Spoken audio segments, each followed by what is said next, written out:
The day that I finally realized that I'd been lying to myself, I was standing in front of a friend's bathroom mirror in Flagstaff, Arizona. I had just broken up with my cheating ex-boyfriend and had let in my abusive mother, who only really seemed to find things she didn't like about me.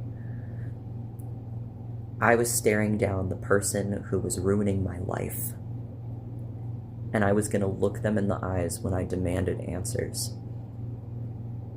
Why do we keep ending up in these positions where we're begging for love and attention from people who don't care about us? Why do we keep putting ourselves in these positions where we're changing constantly, just trying to adapt like a chameleon, situation after situation, because it's something that's been impressed on us that we have to do? And so I realized in that moment, I didn't know who I was outside of the abuse, outside of the pressure, the control. And so I had to look back, all the way back, and get answers.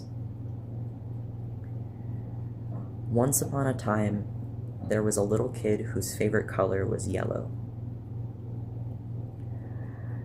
Their favorite thing in the world was playing video games, playing in the dirt, and coming up with any adventure they could.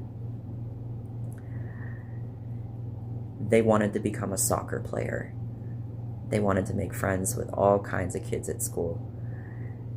And when they finally got there, the other kids their gender said, "It's weird that your favorite color is yellow. You act weird. Your hair is weird. You wear it too short. You don't act like us. You don't even really look like us."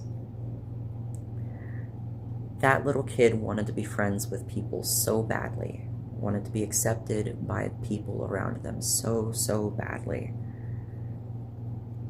that they changed their favorite color, changed from yellow to pink, and they did everything they could to fit in.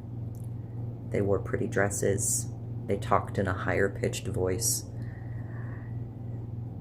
they tried to adapt to girly things, they wanted all the latest toys because the other girls seemed interested in them.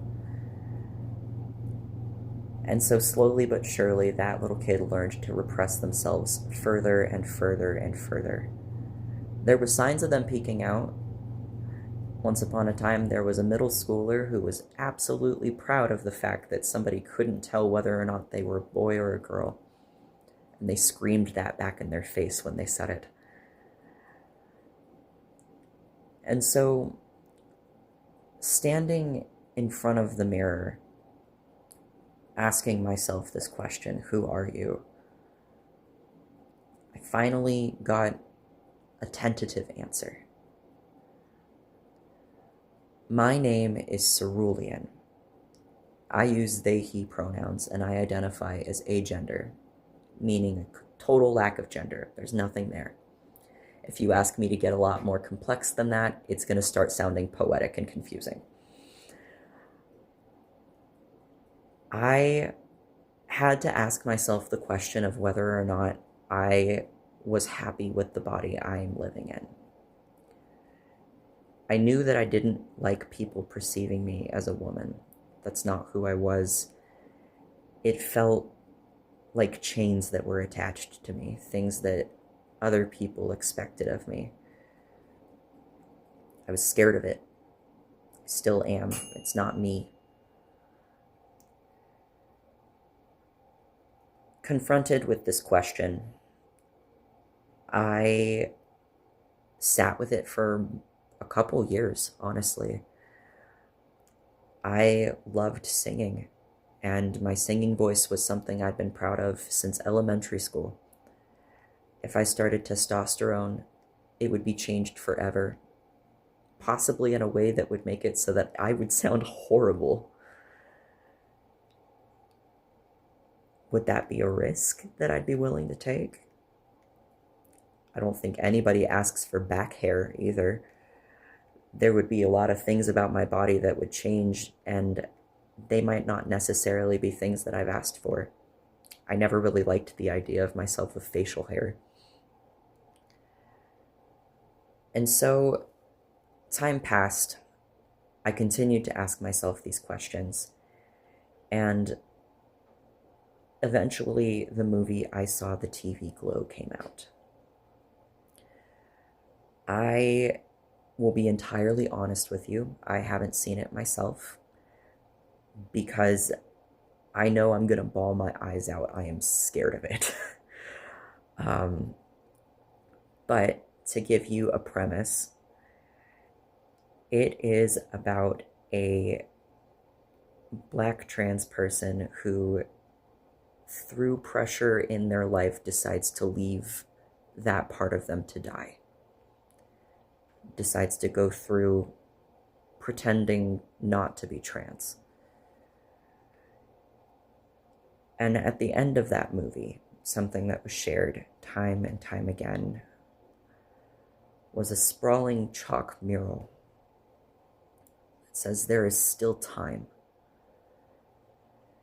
And it was in that moment that I kind of had to look inward and ask myself, am I willing to let that person die there? Am I willing to commit that type of suicide? To abandon what it's like knowing happiness because it could be taken from me at any moment.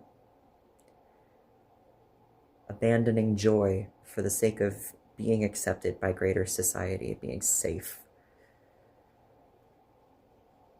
And so I started testosterone on June 25th as a late birthday gift to myself. It was the best decision I'd ever made.